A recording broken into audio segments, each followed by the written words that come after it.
नमस्कार दोस्तों, अथर्व एजुकेटर के इस YouTube प्लेटफॉर्म पर एक बार पुनः आपका स्वागत है। इलाहाबाद हाईकोर्ट ग्रुप सी और ग्रुप डी के लिए जो हमारी जीके की सीरीज चल रही है उसमें हम आज बहुत ही महत्वपूर्ण टॉपिक आपातकाल इमरजेंसी पर चर्चा करेंगे।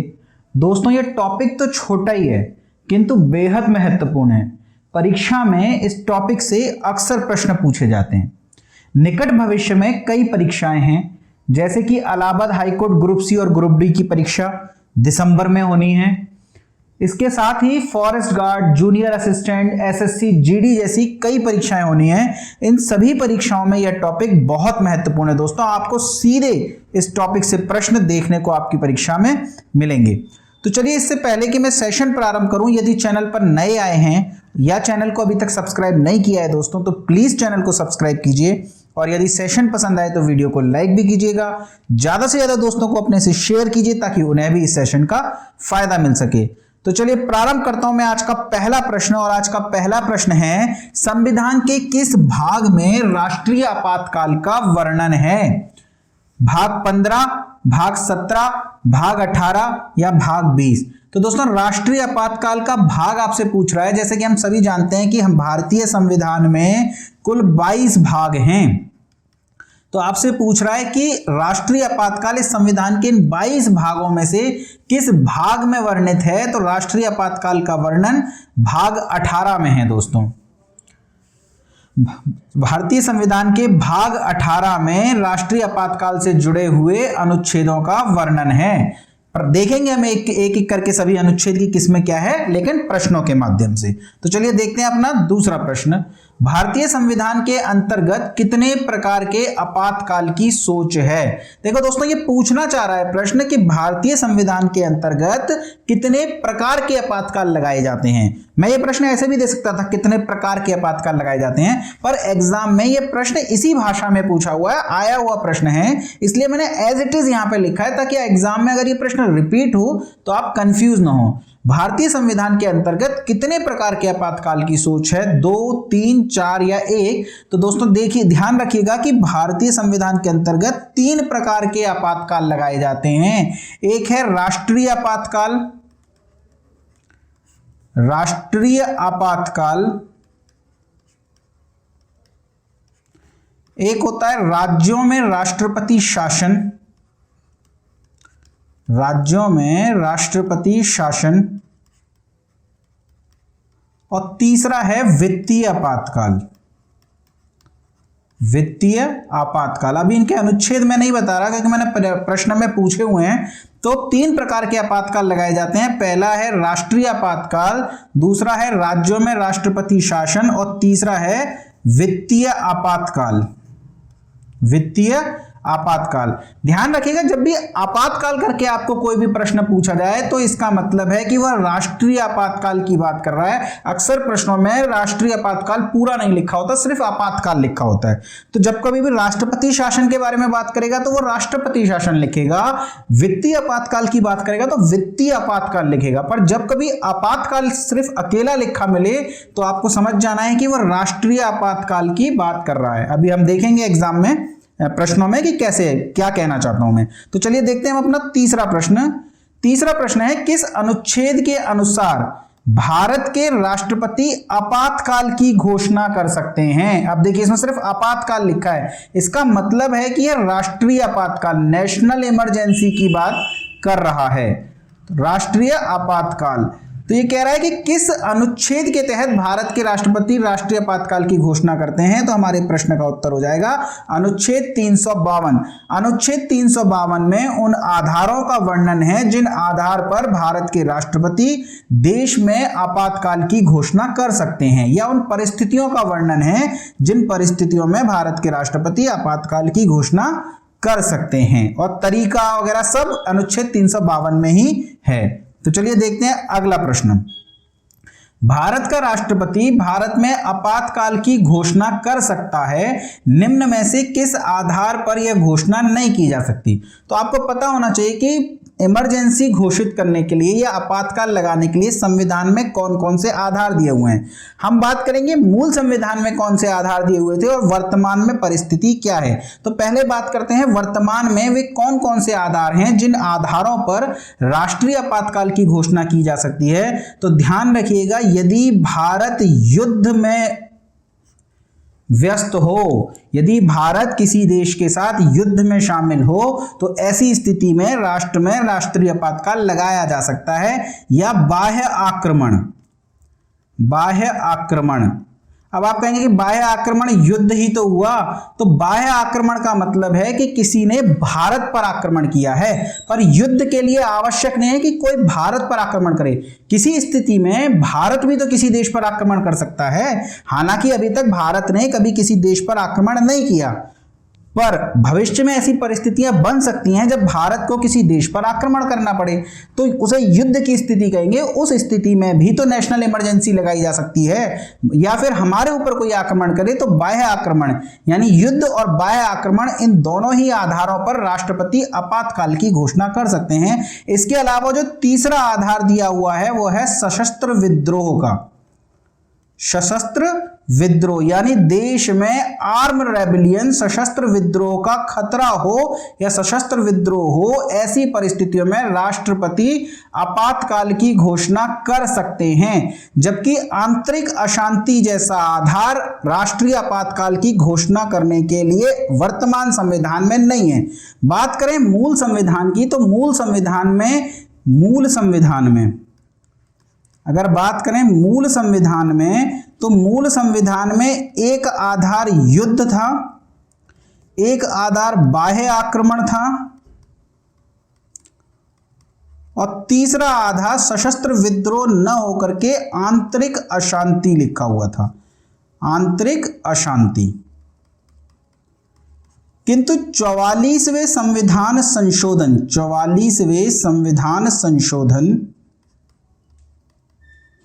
1978, ध्यान रखिएगा ये संविधान संशोधन 1978 का है, किंतु लागू हुआ है 1979 में। तो 44वां संविधान संशोधन 1978, इसके माध्यम से इस आंतरिक अशांति को यहां से समाप्त कर दिया गया और इसकी जगह पे जो शब्द लिखा गया वो सशस्त्र विद्रोह था। वर्तमान में स्थिति यह है कि युद्ध के आधार पर, बाह्य आक्रमण के आधार पर, सशस्त्र विद्रोह के आधार पर राष्ट्रपति आपातकाल की घोषणा कर सकते हैं, किंतु आंतरिक अशांति के आधार पर नहीं। चलिए देखते हैं अगला प्रश्न। अगला प्रश्न है, संसद द्वारा संकट काल की घोषणा का अनुमोदन कितनी अवधि में होना आवश्यक है। संकट काल से तात्पर्य आपातकाल से है कि राष्ट्रपति आपातकाल की घोषणा कर सकते हैं, यह ठीक है, राष्ट्रपति ने आपातकाल की घोषणा कर भी दी, पर संविधान के अनुसार उस आपातकाल की घोषणा के उपरांत उसका अनुमोदन संसद से कराना होता है। यानी आपने जो घोषणा करी है वह घोषणा ठीक है या नहीं, इसका अनुमोदन संसद से कराना होता है।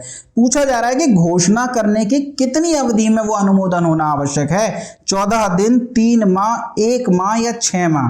तो ध्यान रखिएगा, यदि राष्ट्रपति आपातकाल की घोषणा करते हैं तो उस घोषणा की तिथि से 1 माह के अंदर, राष्ट्रीय आपातकाल के केस में बात कर रहा हूं, 1 माह के अंदर आपको संसद से अनुमोदन लेना होता है। संसद से तात्पर्य है लोकसभा और राज्यसभा दोनों, यानी आपको लोकसभा से भी अनुमोदन लेना होगा और राज्यसभा से भी अनुमोदन लेना होगा। पर अगर ऐसी स्थिति हो कि राष्ट्रीय आपातकाल की जब घोषणा कर रहे हैं राष्ट्रपति, उस समय में लोकसभा भंग हो रखी है, सपोज कीजिए लोकसभा भंग हो रखी है, तब क्या किया जाएगा, क्या अनुमोदन लिया जाएगा या नहीं? तो अनुमोदन लिया जाएगा। ऐसी स्थिति में अनुमोदन हम केवल राज्यसभा से लेंगे, यानी लोकसभा भंग हो रखी है, उस स्थिति में भी अनुमोदन लेना होगा, अनुमोदन केवल राज्यसभा से लिया जाएगा।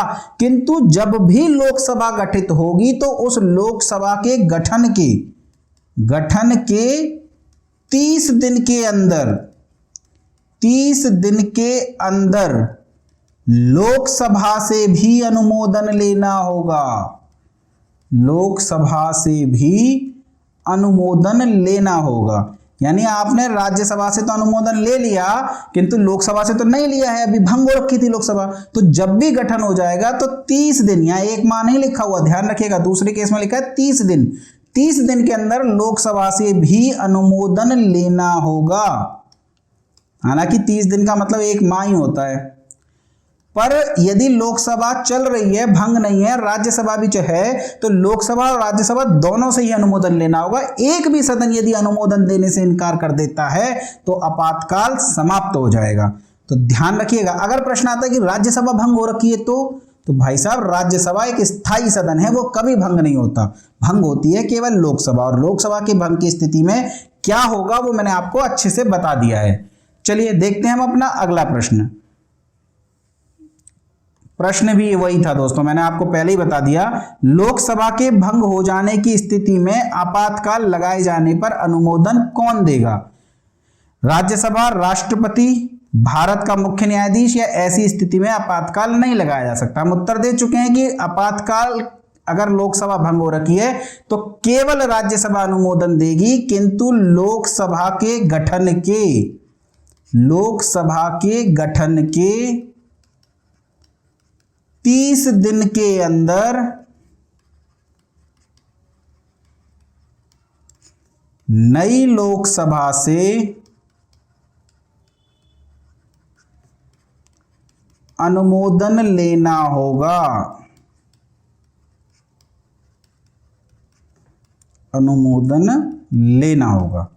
चलिए अगला प्रश्न देखते हैं।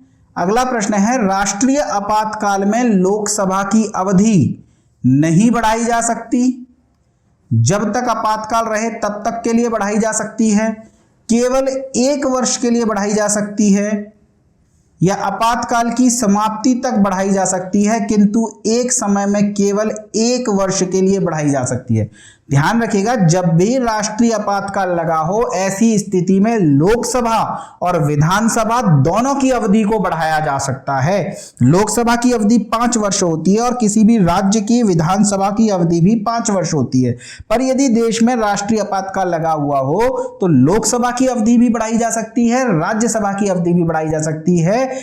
और कितने समय के लिए बढ़ाई जा सकती है? तो जब तक आपातकाल लगा हुआ है तब तक के लिए बढ़ाई जा सकती है। जितने भी समय तक आपातकाल लागू रहेगा उतने समय तक लोकसभा की अवधि को बढ़ाया जा सकता है, किंतु एक बार में केवल 1 वर्ष के लिए।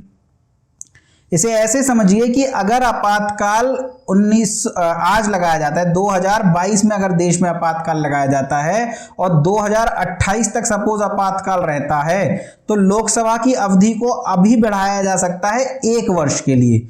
उसके बाद जब वो समाप्त हो जाएगा तो 1 वर्ष के लिए पुनः, 1 वर्ष के लिए पुनः, इस प्रकार इस 2028 तक बढ़ाया जा सकता है, लेकिन एक बार में केवल 1 वर्ष के लिए ही बढ़ाया जा सकता है। तो हमारे प्रश्न का उत्तर हो जाएगा डी, यानी आपातकाल की समाप्ति तक बढ़ाई जा सकती है किंतु एक बार में केवल 1 वर्ष के लिए बढ़ाई जा सकती है। जितने मर्जी आपातकाल रहे, अगर अनिश्चित काल लंबे समय तक आपातकाल रहता है तब तक बढ़ा सकते हैं, पर एक बार में केवल 1 वर्ष के लिए ही बढ़ा सकते हैं। चलिए अगला प्रश्न देखते हैं। अगला प्रश्न है, निम्न में से किस संविधान अनुच्छेद के अंतर्गत भारत के राष्ट्रपति मूल अधिकारों के कार्यान्वयन को निलंबित कर सकते हैं? अनुच्छेद 20 और 21 के अतिरिक्त। ये लाइन जरूर ध्यान रखिएगा, अनुच्छेद 20 और 21 के अतिरिक्त। इस प्रश्न का क्या तात्पर्य है? इस प्रश्न का तात्पर्य है दोस्तों कि जब भी देश के अंदर राष्ट्रीय आपातकाल लगाया जाता है, ऐसी स्थिति में मूल अधिकारों को निलंबित किया जा सकता है। भारत के किसी भी नागरिक के मूल अधिकारों का यदि हनन होता है तो वह नागरिक अनुच्छेद 32 के अंतर्गत सीधे सुप्रीम कोर्ट जा सकता है और अनुच्छेद 226 के अंतर्गत वह हाई कोर्ट जा सकता है। किंतु यदि देश में राष्ट्रीय आपातकाल लगा हो तो ये मूल अधिकार निलंबित भी किए जा सकते हैं, यानी इनके हनन के केस में व्यक्ति को कोर्ट जाने का अधिकार नहीं होगा। पर ध्यान रखिएगा, अनुच्छेद 20 और 21 निलंबित नहीं होते। निलंबित नहीं होते। यानी अनुच्छेद 12 से लेकर 35 तक हमारे मूल अधिकार दिए हुए हैं, जिसमें विशेषतः मूल अधिकार 14 से लेकर अनुच्छेद 32 तक दिए हैं। उसमें से वे सभी अनुच्छेद निलंबित किए जा सकते हैं, किंतु 20 और 21 निलंबित नहीं किए जा सकते। तो जिस अनुच्छेद के तहत ये मूल अधिकार निलंबित हो सकते हैं, वो अनुच्छेद आपसे पूछा जा रहा है। वो अनुच्छेद कौन सा है? तो अनुच्छेद है अनुच्छेद 359, 359। अनुच्छेद 359 कहता है कि देश में यदि राष्ट्रीय आपातकाल लगा हुआ है तो 20 और 21 को छोड़ करके राष्ट्रपति मूल अधिकारों के क्रियान्वयन को निलंबित कर सकते हैं। यानी कौन निलंबित कर सकता है, संसद या राष्ट्रपति? तो देखिए प्रश्न में क्लियर लिखा हुआ है राष्ट्रपति निलंबित कर सकते हैं। आपसे प्रश्न पूछा जा सकता है कि राष्ट्रीय आपातकाल की स्थिति में मूल अधिकारों को कौन निलंबित करता है, राष्ट्रपति या संसद? तो ध्यान रखिएगा, राष्ट्रपति निलंबित करते हैं, संसद नहीं। किस अनुच्छेद के तहत? अनुच्छेद 359 के तहत। कौन से अनुच्छेद निलंबित नहीं हो सकते? 20 और 21 निलंबित नहीं हो सकता। चलिए अगला प्रश्न है, किस आधार पर आपातकाल लगाए जाने की स्थिति में अनुच्छेद 358 के तहत अनुच्छेद 19 स्वतः ही स्थगित नहीं होता? देखिए अभी हमने चर्चा करी कि आर्टिकल 359 के तहत 20 और 21 को छोड़कर शेष मौलिक अधिकार या फंडामेंटल राइट निलंबित किए जा सकते हैं।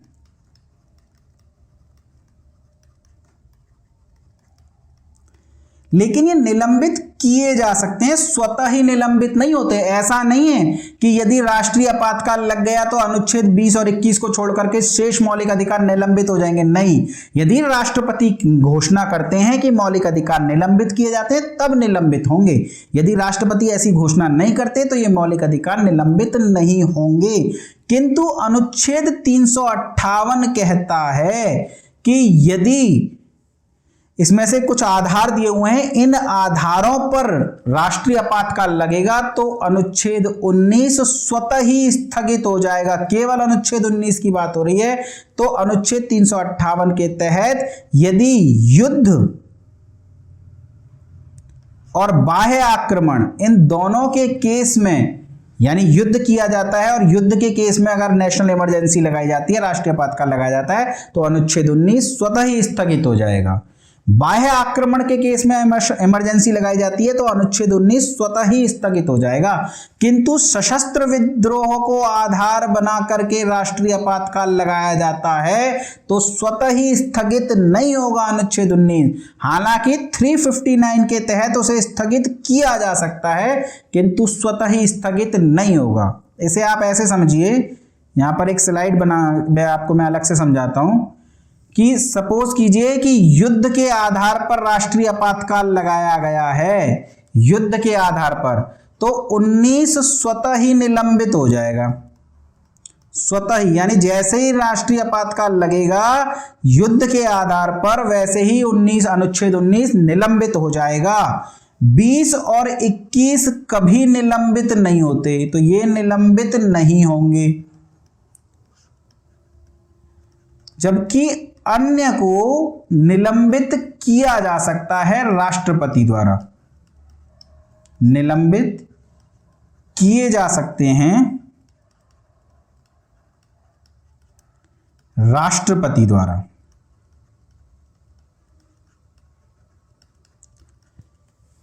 ये है आर्टिकल 358 और ये है आर्टिकल 359। यदि बाह्य आक्रमण के आधार पर इमरजेंसी लगाई जाती है तो स्थिति वही रहेगी जो अभी मैंने आपको बताई, यानी अनुच्छेद 358 के तहत 19 स्वतः ही निलंबित हो जाएगा, जबकि 20 और 21 निलंबित नहीं किए जा सकते, अन्य निलंबित किए जा सकते हैं राष्ट्रपति द्वारा। किंतु यदि सशस्त्र विद्रोह हो, सशस्त्र विद्रोह के आधार पर राष्ट्रीय आपातकाल लगाया जाए तो यह स्वतः निलंबित नहीं होगा, स्वतः निलंबित नहीं। ध्यान रखिएगा, स्वतः निलंबित नहीं। इन दोनों केसेस में निलंबित हो रहा है अपने आप, लेकिन इस आधार पर स्वतः निलंबित नहीं। 359 के तहत निलंबित किया जा सकता है राष्ट्रपति के द्वारा, निलंबित किया जा सकता है राष्ट्रपति के द्वारा।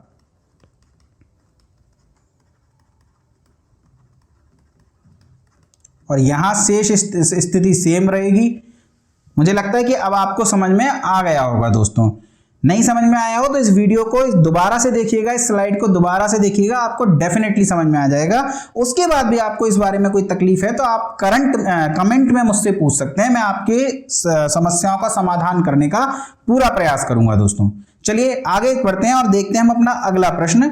हमारा अगला प्रश्न है, मौलिक अधिकारों से जुड़े निम्नलिखित अनुच्छेदों के युग्म में से कौन एक भारतीय संविधान के अनुच्छेद 359 के अंतर्गत आपात स्थिति लागू होने के दौरान निलंबित नहीं हो सकता? तो हम चर्चा कर चुके हैं कि अनुच्छेद 20 और 21 कभी निलंबित नहीं होते, चाहे युद्ध के आधार पर राष्ट्रीय आपातकाल लगा हो, बाह्य आक्रमण के आधार पर राष्ट्रीय आपातकाल लगा हो, या सशस्त्र विद्रोह के आधार पर राष्ट्रीय आपातकाल लगा हो। अनुच्छेद 20 और 21 निलंबित नहीं होते, जबकि युद्ध और बाह्य आक्रमण के केस में अनुच्छेद 358 के तहत अनुच्छेद 19 स्वतः ही निलंबित हो जाता है, जबकि शेष को निलंबित किया जा सकता है 359 के तहत। जबकि सशस्त्र विद्रोह के आधार पर यदि आपातकाल लगा हो तो अनुच्छेद 19 स्वतः निलंबित नहीं हो सकता, जबकि 359 के तहत निलंबित किया जा सकता है। चलिए अगला प्रश्न है, मूल संविधान में आपातकाल लगाए जाने के किस आधार का वर्णन नहीं था? तो मूल संविधान में युद्ध के आधार पर राष्ट्रीय आपातकाल लगाया जाता था, वर्तमान में भी लगाया जाता है या लगाया जा सकता है। बाह्य आक्रमण के आधार पर लगाया जा सकता था मूल संविधान में, वर्तमान में भी लगाया जा सकता है। जबकि मूल संविधान में आंतरिक, ये क्या है दोस्तों, यहां पे सशस्त्र विद्रोह कर लीजिएगा। मूल संविधान में आंतरिक अशांति के आधार पर लगाया जा सकता था, जबकि वर्तमान में आंतरिक अशांति के आधार पर नहीं लगाया जा सकता।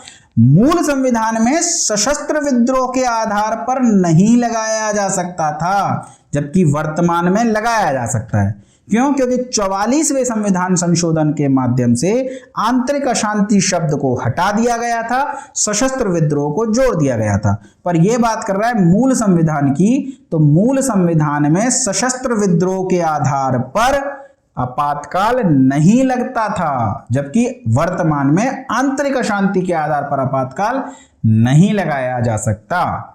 उम्मीद है मुझे आपको यह प्रश्न समझ में आ गया होगा। चलिए हम आगे चलते हैं। हमारा अगला प्रश्न है, किस संविधान संशोधन के माध्यम से अनुच्छेद 352 में आंतरिक अशांति शब्द को हटा करके सशस्त्र विद्रोह शब्द लिख दिया गया था? 24वां संविधान संशोधन, 42वां संविधान संशोधन, 43वां संविधान संशोधन या 44वां संविधान संशोधन? तो ध्यान रखिएगा 44वां संविधान संशोधन था, जो कि जनता पार्टी की सरकार के द्वारा, मोरारजी देसाई की सरकार के द्वारा किया गया था। और इसी संविधान संशोधन के दौरान आंतरिक अशांति शब्द को हटा दिया गया, उसकी जगह अनुच्छेद 352 में जो शब्द लिखा गया वह शब्द है सशस्त्र विद्रोह। चलिए अगला प्रश्न देखते हैं। अगला प्रश्न है, भारत में अब तक कितनी बार राष्ट्रीय आपातकाल लग चुका है? तो दोस्तों भारत में अब तक राष्ट्रीय आपातकाल 3 बार लग चुका है। 3 बार राष्ट्रीय आपातकाल भारत में लग चुका है, 1962 में, 1971 में और 1975 में। 1962 और 71 में युद्ध के आधार पर या बाह्य आक्रमण के आधार पर राष्ट्रीय आपातकाल लगा था, जबकि 1975 में इंदिरा गांधी की सरकार द्वारा आंतरिक अशांति के आधार पर राष्ट्रीय आपातकाल लगाया था। इसी राष्ट्रीय आपातकाल की समाप्ति के बाद जब जनता पार्टी की सरकार आई थी तो उसने इस आधार को ही समाप्त कर दिया 44वें संविधान संशोधन के माध्यम से। तो प्रश्न पूछा जा रहा है राष्ट्रीय आपातकाल कितनी बार लग चुका है, तो 3 बार लग चुका है राष्ट्रीय आपातकाल। चलिए अगला प्रश्न है, निम्न में से कौन सुमेलित नहीं है? 1962 चीनी आक्रमण, 1971 पाकिस्तान आक्रमण, 1975 आंतरिक अशांति के आधार पर, और उपयुक्त सभी सुमेलित हैं। तो ध्यान रखिएगा 1962 में चीनी आक्रमण के दौरान राष्ट्रीय आपातकाल लगाया गया था और राष्ट्रपति थे इस समय सर्वपल्ली राधाकृष्णन। यानी भारत में जो पहला राष्ट्रीय आपातकाल लगा 1962 में चीनी आक्रमण के दौरान लगा, और वो जिस राष्ट्रपति ने इसकी उद्घोषणा की थी उनका नाम था डॉक्टर सर्वपल्ली राधाकृष्णन। जबकि 1971 में पाकिस्तानी आक्रमण के समय आपातकाल लगाया गया और जिस राष्ट्रपति ने इस आपातकाल की घोषणा करी थी उनका नाम था वीवी गिरी, वराह वेंकट गिरी। ध्यान रखिएगा जो भी उत्तर प्रदेश के एग्जाम्स की तैयारी कर रहे हैं, वराह वेंकट गिरी भारत के एकमात्र राष्ट्रपति हैं जो उत्तर प्रदेश के राज्यपाल भी रहे हैं। या हम कह सकते हैं कि देश के एकमात्र ऐसे व्यक्ति जो उपराष्ट्रपति, राष्ट्रपति और उत्तर प्रदेश के राज्यपाल रहे हैं।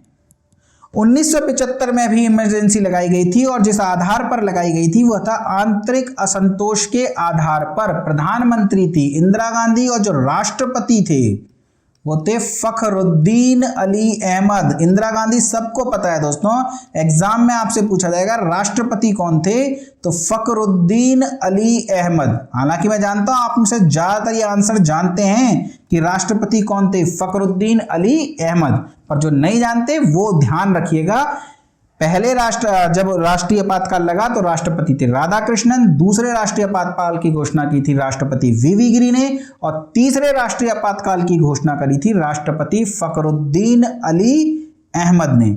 चलिए अगला प्रश्न है 1975 में लगे राष्ट्रीय आपातकाल की अधिसूचना कब जारी की गई? राष्ट्रपति द्वारा अधिसूचना कब जारी की गई? 25 जून 1975, 26 जून 1975, 27 जून 1975 या 28 जून 1975?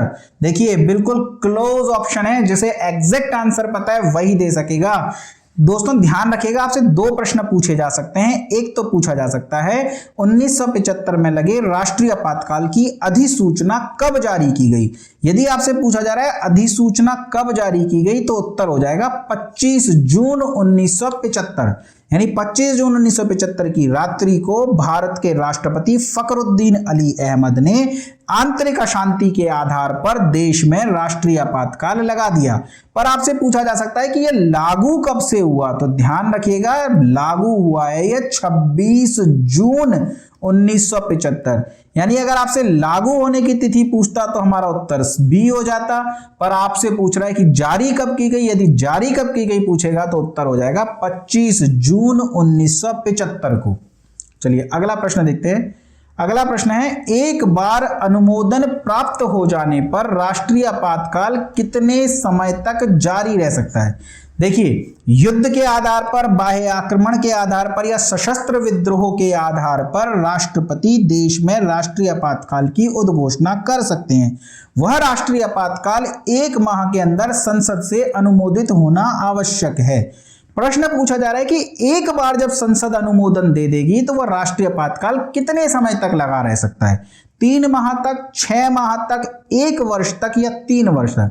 तो ध्यान रखिएगा यदि राष्ट्रपति राष्ट्रीय आपातकाल पर अनुमोदन देंगे तो वह राष्ट्रीय आपातकाल 6 माह तक लगा रहेगा, और जैसे ही 6 माह समाप्त होने वाले होंगे, यदि आप राष्ट्रीय आपातकाल को आगे जारी रखना चाहते हैं तो 6 माह के बाद आपको पुनः अनुमोदन लेना होगा, और अनुमोदन लेने के बाद अगले 6 माह तक जारी रह सकता है। फिर अनुमोदन लेना होगा, फिर अनुमोदन लेना होगा, और ऐसा आप कितने भी समय तक कर सकते हैं। यानी राष्ट्रीय आपातकाल अनिश्चित काल तक लगा रह सकता है, पर एक बार अनुमोदन प्राप्त करने के बाद उसकी वैलिडिटी 6 माह तक रहती है, उसे रिन्यू कराया जा सकता है। चलिए अगला प्रश्न देखते हैं।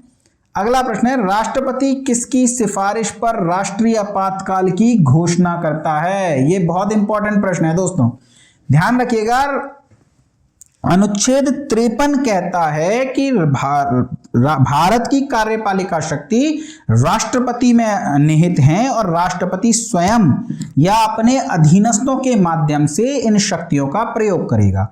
और यहां अधीनस्थ से तात्पर्य मंत्री परिषद में है। और वहीं ये तो था 53, और यदि बात करें अनुच्छेद 74 की, तो अनुच्छेद 74 कहता है कि भारत की एक मंत्री परिषद होगी जो कि राष्ट्रपति को सलाह देगी। तो राष्ट्रपति मंत्री परिषद की सलाह पर कार्य करते हैं। हमने ये भी पढ़ा था कि मंत्री परिषद राष्ट्रपति एक बार मंत्री परिषद की सलाह को लौटा सकते हैं, किंतु मंत्री परिषद यदि पुनः वही सलाह दे दे तो राष्ट्रपति को वह सलाह माननी होती है। लेकिन जब भी राष्ट्रीय आपातकाल की बात आएगी तो उत्तर मंत्री परिषद न होकर के मंत्रिमंडल होगा, यानी राष्ट्रपति मंत्रिमंडल की सिफारिश पर राष्ट्रीय आपातकाल की घोषणा करते हैं। बात करें यदि मंत्रियों की, तो मंत्री 3 प्रकार के होते हैं। एक होता है कैबिनेट मंत्री। कैबिनेट मंत्री, ये जितने भी महत्वपूर्ण मंत्रालय होते हैं वह कैबिनेट मंत्री के अंतर्गत आते हैं। दूसरा होता है राज्य मंत्री। कैबिनेट मंत्री की मदद के लिए राज्य मंत्री होते हैं। तीसरा, इसी में एक राज्य मंत्री स्वतंत्र प्रभार भी होता है, जिन पे अपना खुद का प्रभार होता है, वो किसी कैबिनेट मंत्री की मदद नहीं कर रहे होते। जबकि तीसरा होता है उपमंत्री। तो ये जो कैबिनेट मंत्री होते हैं, इन्हीं से मिलकर के मंत्रिमंडल बनता है। और राष्ट्रीय आपातकाल की सिफारिश ये मंत्रिमंडल करेगा, ना कि पूरी की पूरी मंत्रिपरिषद। देखिए मंत्रिपरिषद तो ये पूरी है ना, जबकि केवल कैबिनेट मिनिस्टर और प्रधानमंत्री को मंत्रिमंडल कहते हैं। तो राष्ट्रपति की सिफारिश पर राष्ट्रीय आपातकाल की घोषणा मंत्रिमंडल करता है। ये किस में लिखा हुआ है? ये लिखा हुआ है आर्टिकल 52 में। और ध्यान रखिएगा, संविधान का एकमात्र अनुच्छेद है 52, जिसमें यह मंत्रिमंडल शब्द लिखा हुआ है। और यह मंत्रिमंडल शब्द भी मूल संविधान में नहीं लिखा था। जब संविधान पारित हुआ या जब संविधान लागू हुआ तब नहीं लिखा था, बल्कि 44वें संविधान संशोधन के द्वारा ही 44वें संविधान संशोधन के द्वारा इस शब्द को जोड़ा गया। क्या लिखा गया अनुच्छेद 352 में? अनुच्छेद 352 में लिखा गया कि प्रधानमंत्री मंत्रिमंडल की लिखित सलाह पर ही राष्ट्रीय आपातकाल की घोषणा कर सकते हैं। वास्तव में इंदिरा गांधी जी ने, उस समय तो चलो मंत्री परिषद से सलाह लेनी होनी चाहिए ना, तो इंदिरा गांधी जी ने बिना अपने मंत्री परिषद से पूछे आपातकाल की घोषणा कर दी। बहुत से मंत्रियों को तो सुबह पता लगा कि भाई रात में तो इमरजेंसी लग गई।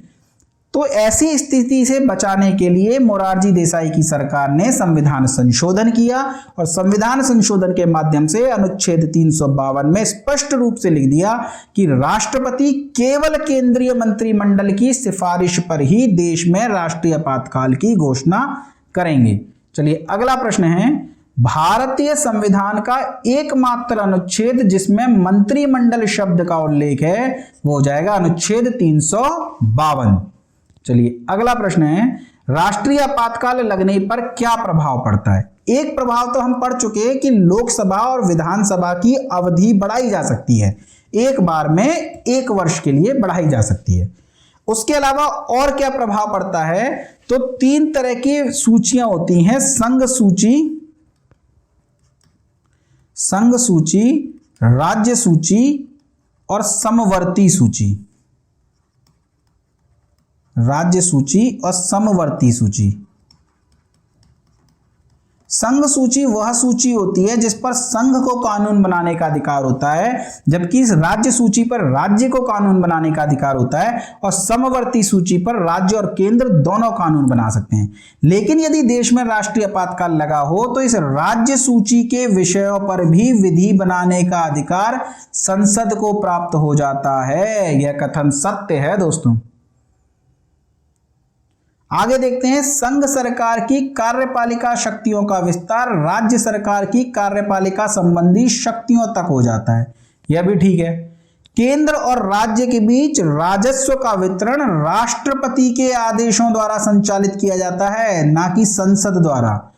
जब भी देश में राष्ट्रीय आपातकाल लगा हो तो केंद्र और राज्यों के बीच राजस्व वितरण राष्ट्रपति के आदेशों के द्वारा संचालित किया जाता है। जैसा राष्ट्रपति आदेश देंगे वैसा ही होगा। यानी उपयुक्त सभी कथन सत्य हैं, ये सभी प्रभाव पड़ते हैं देश पर।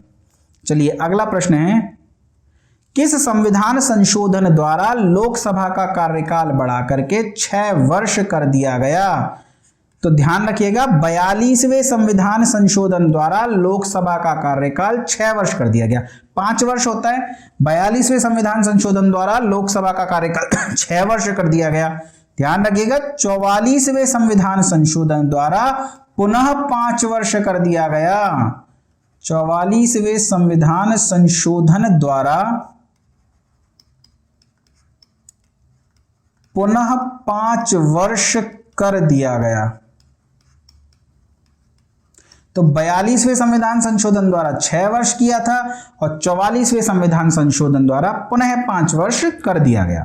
चलिए अगला प्रश्न है, राष्ट्रीय आपातकाल किस प्रकार समाप्त किया जा सकता है? देखिए, लगाया तो जा सकता है मंत्रिमंडल की सिफारिश पर राष्ट्रपति द्वारा, पर समाप्त कैसे किया जा सकता है? तो राष्ट्रपति लगा रहा है तो राष्ट्रपति समाप्त भी कर सकता है। किसी भी समय राष्ट्रीय आपातकाल की घोषणा वापस ले सकता है। पर ध्यान रखिएगा, जिस प्रकार राष्ट्रीय आपातकाल लगाने के लिए मंत्रिमंडल की लिखित सलाह चाहिए थी, उसी प्रकार यदि राष्ट्रपति राष्ट्रीय आपातकाल हटाना भी चाहते हैं तब भी मंत्रिमंडल की लिखित सलाह आवश्यक होगी।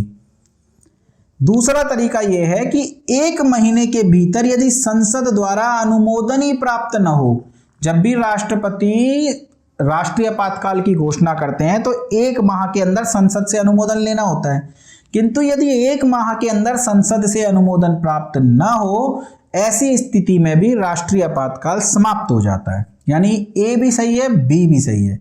बात करते हैं सी की, तो लोकसभा के कुल सदस्य संख्या के 1/10 भाग द्वारा यदि राष्ट्रीय आपातकाल की समाप्ति हेतु प्रस्ताव रखें और पारित कर दें तब भी राष्ट्रीय आपातकाल समाप्त हो जाएगा। इसका तात्पर्य यह है कि जो भी लोकसभा की सदस्य संख्या है उसका 10% द्वारा यह मत रखा जाए या यह प्रस्ताव रखा जाए कि अब देश में आपातकाल समाप्त कर दो, और इस प्रस्ताव के रखने के 14 दिन के भीतर चर्चा हो, 14 दिन के अंदर चर्चा होनी चाहिए, और इसी चर्चा में यदि प्रस्ताव पारित हो गया राष्ट्रीय आपातकाल को हटाने का तो राष्ट्रीय आपातकाल समाप्त हो जाएगा, अन्यथा राष्ट्रीय आपातकाल लगा रहेगा। तो यह कथन भी सही है, सभी कथन सत्य हैं। चलिए अगला प्रश्न है, राष्ट्रीय आपातकाल लगाया जा सकता है संपूर्ण भारत में, भारत के किसी भाग में, केवल ए या ए और बी दोनों? तो ध्यान रखिएगा, राष्ट्रीय आपातकाल संपूर्ण भारत में लगाया जा सकता है। अगर आप संपूर्ण भारत में नहीं लगाना चाहते, केवल भारत के किसी भाग में लगाना चाहते हो, वह भी संभव है। यानी राष्ट्रीय आपातकाल संपूर्ण भारत या भारत के किसी भाग में लगाया जा सकता है। उत्तर हो जाएगा हमारा ए और बी दोनों, अर्थात डी। चलिए अगला प्रश्न है, थोड़ा शेयर वेयर करो दोस्तों, यदि लाइक नहीं किया है अभी तक तो लाइक कर दो। सेशन तो पसंद आ ही रहा होगा, मुझे पूरा विश्वास है। और चैनल देख लो, सब्सक्राइब किया है कि नहीं, नहीं किया तो खटाक से सब्सक्राइब का बटन दबाओ। पहले दबाया? अरे दबा दो यार। चलो आगे चलते हैं। आपातकाल में किसी राज्य विधानसभा की अवधि बढ़ाई जा सकती है राष्ट्रपति द्वारा, संसद द्वारा, राज्य के राज्यपाल द्वारा या राज्य विधानमंडल द्वारा। तो ध्यान रखिएगा, लोकसभा और विधानसभा दोनों की अवधि को 1 वर्ष के लिए बढ़ाया जा सकता है राष्ट्रीय आपातकाल के केस में। एक बार में 1 वर्ष, एक बार में 1 वर्ष। यह 1 वर्ष समाप्त हो जाए तो पुनः बढ़ा लो, फिर समाप्त हो जाए तो पुनः बढ़ा लो। लेकिन ये बढ़ाएगा कौन? तो ध्यान रखिएगा, चाहे लोकसभा की अवधि बढ़ाई जाए या विधानसभा की अवधि संसद द्वारा बढ़ाई जाएगी, राष्ट्रपति द्वारा नहीं। तो आपको ध्यान रखना है किन प्रश्नों का उत्तर राष्ट्रपति होगा और किन प्रश्नों का उत्तर संसद होगा। मैं आपको बार बार बता रहा हूं। चलिए अगला प्रश्न देखते हैं। अगला प्रश्न है, भारतीय संविधान के किस अनुच्छेद के अंतर्गत भारत सरकार का दायित्व है कि वह बाह्य आक्रमण और आंतरिक अशांति से राज्य की रक्षा करें? तो ध्यान रखिएगा अनुच्छेद 355 में लिखा हुआ है कि यह केंद्र सरकार का दायित्व है कि वह राज्यों की बाह्य आक्रमण और आंतरिक अशांति से रक्षा करे। भाई राज्यों पर तो अपनी सेना नहीं है ना कि वह बाह्य आक्रमण से अपनी रक्षा कर ले, तो उनकी रक्षा कौन करेगा? उनकी रक्षा केंद्र करेगी। और जब भी आंतरिक अशांति फैल जाती है या राज्य उसको कंट्रोल नहीं कर पाता तो केंद्र से फोर्स आती है कि नहीं आती? क्यों? क्योंकि केंद्र का दायित्व है कि वह बाह्य आक्रमण और आंतरिक अशांति से राज्यों की रक्षा करे। और किस अनुच्छेद में यह लिखा हुआ है? तो अनुच्छेद 355 में लिखा हुआ है। चलिए अगला प्रश्न देखते हैं। अगला प्रश्न है भारतीय संविधान के किस अनुच्छेद के अंतर्गत किसी राज्य में राष्ट्रपति शासन लागू किया जाता है? देखिए राष्ट्रीय आपातकाल हो गया 352 के तहत लागू। हमने राष्ट्रीय आपातकाल से बनने वाले लगभग सभी प्रश्नों पर चर्चा करी। अब बात करें दूसरे टाइप का आपातकाल, राष्ट्रपति शासन। तो संविधान के किस अनुच्छेद में राष्ट्रपति शासन की विषय में लिखा हुआ है? तो ध्यान रखिएगा अनुच्छेद 356। यानी किसी राज्य में यदि राष्ट्रपति शासन लगाना है तो अनुच्छेद 356 के तहत ही लगाया जा सकता है। और अनुच्छेद 356 कहता है कि यदि किसी राज्य में संचालन संवैधानिक तरीके से नहीं हो सकता या संवैधानिक मिशनरी उस राज्य में फेल हो गई है, ऐसी स्थिति में राष्ट्रपति शासन लगाया जा सकता है। जैसे कि जो सबसे बड़ा एग्जाम्पल है वो ये कि किसी को चुनावों में स्पष्ट बहुमत नहीं मिला और सरकार बनाने की स्थिति में कोई नहीं है जो बहुमत सिद्ध कर सके, तो ऐसी स्थिति में संविधान के अनुसार अब उस राज्य का शासन नहीं चल रहा ना, तो राष्ट्रपति शासन लगाया जा सकता है। तो ये सभी बातें कहां लिखी हुई हैं? ये लिखी हैं अनुच्छेद 356 में। चलिए अगला प्रश्न है प्रायः किसकी सलाह पर राज्य में राष्ट्रपति शासन लागू किया जाता है? संविधान के अनुसार राज्य कार्य कर रहा है या नहीं, ये रिपोर्ट देता है राज्यपाल राष्ट्रपति को, और राज्यपाल ही अपनी रिपोर्ट में लिखता है कि अब राज्य में राष्ट्रपति शासन की आवश्यकता है। तो प्रायः राज्यपाल की सलाह पर ही राष्ट्रपति शासन लगाते हैं, पर हर बार राज्यपाल सलाह देगा तभी राष्ट्रपति शासन लगेगा ऐसा नहीं है। केंद्र को यदि किसी भी स्रोत के हिसाब से पता लगता है कि राज्य में संवैधानिक मिशनरी फेल हो चुकी है तो वो ऐसी स्थिति में केंद्र सरकार द्वारा उस राज्य में राष्ट्रपति शासन लगाया जा सकता है। पर प्रायः किसकी सलाह पर लगता है? तो राज्यपाल की सलाह पर लगता है। चलिए अगला प्रश्न है राष्ट्रपति शासन अधिकतम लगाया जा सकता है। देखिए राष्ट्रीय आपातकाल कितने भी समय तक लग सकता था, पर एक बार में 6 महीने के लिए लगता था। इसी प्रकार राष्ट्रपति शासन कितने समय के लिए लगाया जा सकता है? तो ध्यान रखिएगा राष्ट्रपति शासन 6 माह के लिए लगाया जाता है, पर यहां वो पूछ रहा है अधिकतम अवधि, तो हमारा उत्तर अधिकतम नहीं है। क्यों? क्योंकि 1 वर्ष तक लगा सकते हैं 6 माह के बाद रिन्यू करके। यानी कि अगर आप राष्ट्रपति शासन लगाना चाहते हैं तो 6 माह के लिए लगेगा, दोबारा से 6 माह के लिए पुनः लगा सकते हैं, यानी कुल हो गया 1 वर्ष। 1 वर्ष से ज्यादा किसी राज्य में राष्ट्रपति शासन नहीं लग सकता, केवल 2 स्थितियों में लग सकता है। यानी 1 वर्ष से ज्यादा यदि किसी राज्य में राष्ट्रपति शासन लगाया जाना है तो 2 स्थितियां होंगी। पहली तो ये कि देश में राष्ट्रीय आपातकाल लगा हो, राष्ट्रीय आपातकाल लगाओ। यदि राष्ट्र में राष्ट्रीय आपातकाल लगा है तो ऐसी स्थिति में 1 वर्ष से ज्यादा भी राष्ट्रपति शासन लगाया जा सकता है। या फिर चुनाव आयोग ये लिखकर दे दे, चुनाव आयोग लिखकर दे दे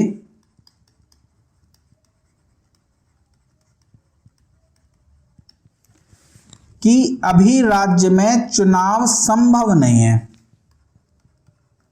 अभी राज्य में चुनाव संभव नहीं।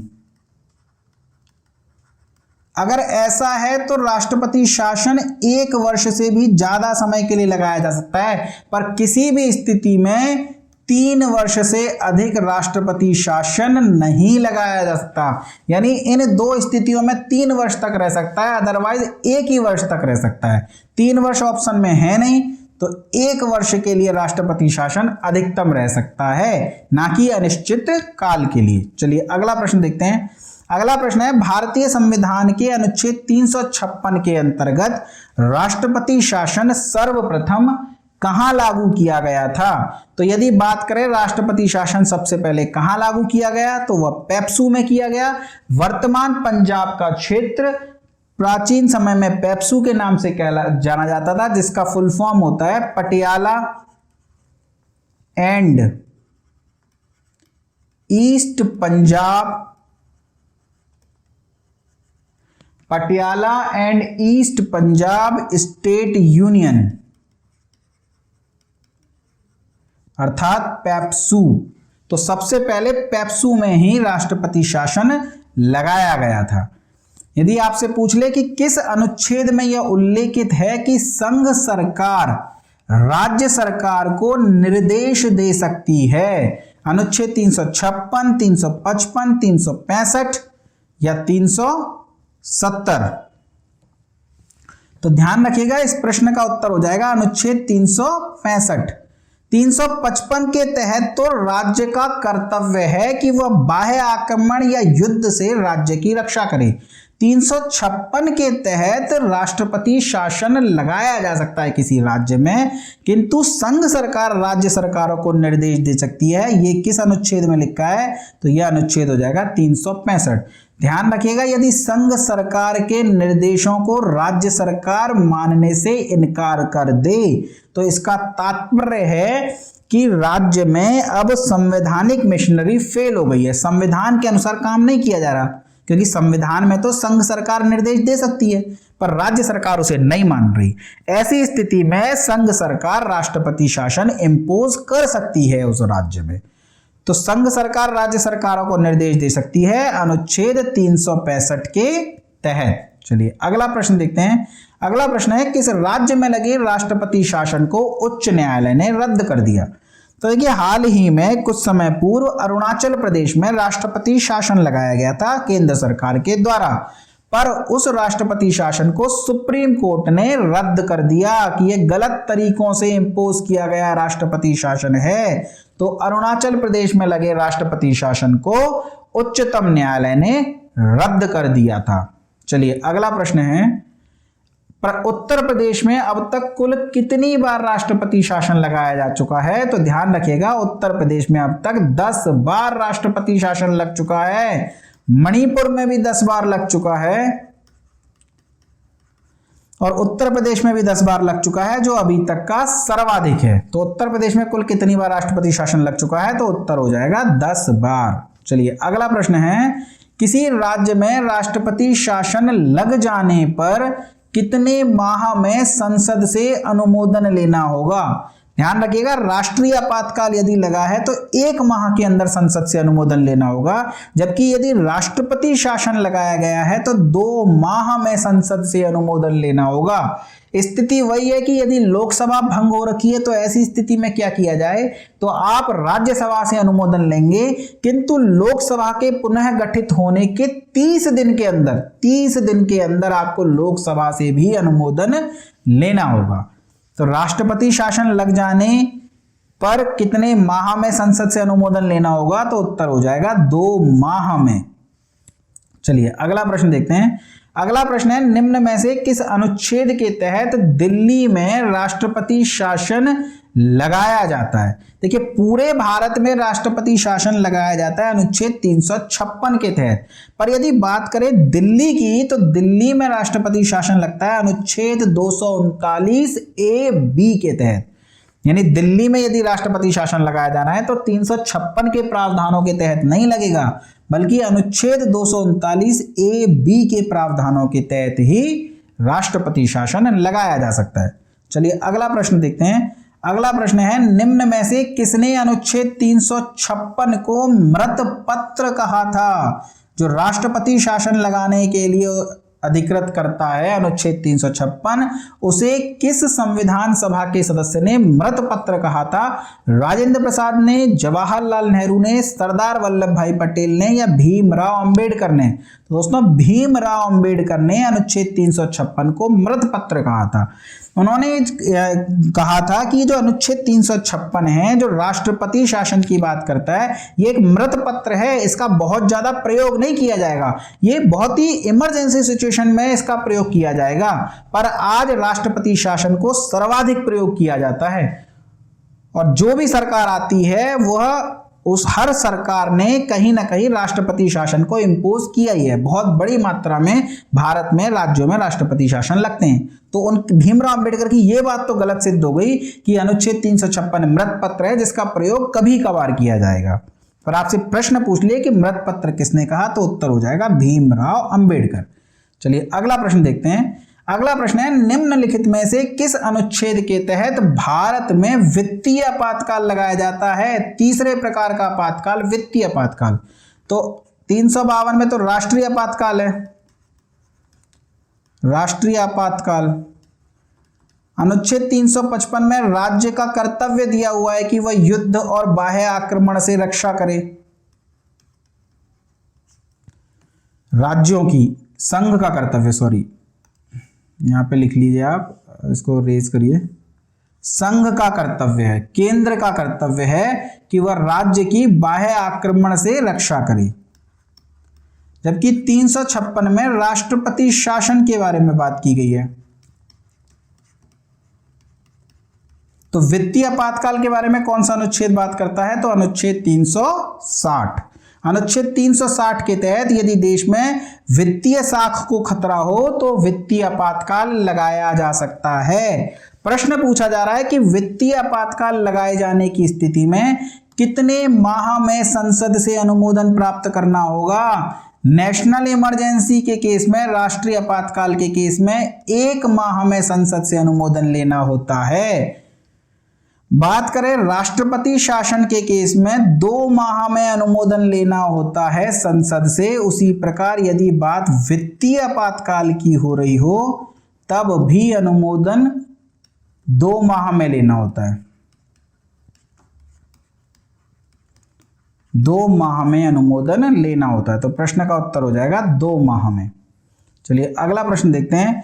अगला प्रश्न है, वित्तीय आपातकाल अधिकतम कितने समय तक लगाया जा सकता है? देखिए राष्ट्रीय आपातकाल के विषय में क्या लिखा हुआ है? राष्ट्रीय आपातकाल अनिश्चित काल के लिए लगाया जा सकता है, पर एक बार में 6 महीने के लिए, यानी आपको 6 महीने बाद अनुमोदन पुनः लेना पड़ेगा। इसी प्रकार आप अनुमोदन ले लेके कितने भी समय तक लगा सकते हो। बात करें राष्ट्रपति शासन की, तो राष्ट्रपति शासन एक बार में 6 माह के लिए लगाया जा सकता है। दोबारा से 6 माह के लिए लगा सकते हो, पर 1 वर्ष से ज्यादा राष्ट्रपति शासन नहीं लगता। यदि 1 वर्ष से ज्यादा आप राष्ट्रपति शासन लगाना चाहते हो तो चुनाव आयोग को लिख करके देना पड़ेगा कि यहां अभी चुनाव संभव नहीं है, चुनाव यहां पर अभी संभव नहीं है। या फिर देश में यदि राष्ट्रीय आपातकाल लगा हुआ है, ऐसी स्थिति में भी राष्ट्रपति शासन को 1 वर्ष से अधिक किया जा सकता है, किंतु 3 वर्ष से अधिक राष्ट्रपति शासन नहीं लग सकता। किंतु वित्तीय आपातकाल के संबंध में संविधान मौन है, वो कोई बात ही नहीं करता कि वित्तीय आपातकाल कितने समय तक के लिए लग सकता है। तो संविधान मौन है, तो अनिश्चित काल के लिए लगा तो सकते हैं, पर इसमें बार बार अनुमोदन नहीं लेना पड़ेगा, क्योंकि संविधान ने ऐसी कोई शर्त ही नहीं रखी। वो तो मौन है, पूर्ण रूप से मौन है इस बारे में। तो इसका उत्तर हो जाएगा संविधान मौन है। चलिए अगला प्रश्न है, भारत में वित्तीय आपातकाल की घोषणा कितनी बार की गई है? 1 बार, 2 बार, 3 बार या उपयुक्त में से कोई नहीं? तो ध्यान रखिएगा, भारत में वित्तीय आपातकाल की घोषणा कभी नहीं की गई। अभी तक 1 बार भी भारत में वित्तीय आपातकाल नहीं लगा, उपयुक्त में से कोई नहीं। चलिए अगला प्रश्न है और आज का अंतिम प्रश्न है, किसने कहा था कि राष्ट्रपति का आपातकालीन अधिकार संविधान के साथ धोखा है? यह एक कथन है, संविधान सभा में ही कहा गया था कि राष्ट्रपति का ये जो आपातकालीन अधिकार है जो आप दे रहे हो उस संविधान के माध्यम से राष्ट्रपति को, यह अधिकार, यह संविधान के साथ धोखा है। इतने अच्छे अच्छे प्रावधान आपने इस संविधान में बनाए हैं और ये जो आपातकाल की शक्ति आप दे करके सारे अधिकार छीन रहे हो, यह मत किसका था? तो यह मत था हृदयनाथ कुंजरू जी का, हृदयनाथ कुंजरू जी का। तो दोस्तों ये थे आपातकाल से बनने वाले सभी महत्वपूर्ण प्रश्न। मुझे पूरी उम्मीद है कि यदि आपातकाल से प्रश्न बनता है तो इसी क्लास से बनेगा। आप इस क्लास को बार बार पढ़िए, अच्छे से पढ़िए, रिवीजन करिए। आपको अगर इस टॉपिक से पेपर बनेगा तो आप उस क्वेश्चन को डेफिनेटली अपने पेपर में कर पाएंगे। चलिए पढ़ते रहिए, मस्त रहिए, चैनल को शेयर सब्सक्राइब करते रहिए। धन्यवाद दोस्तों।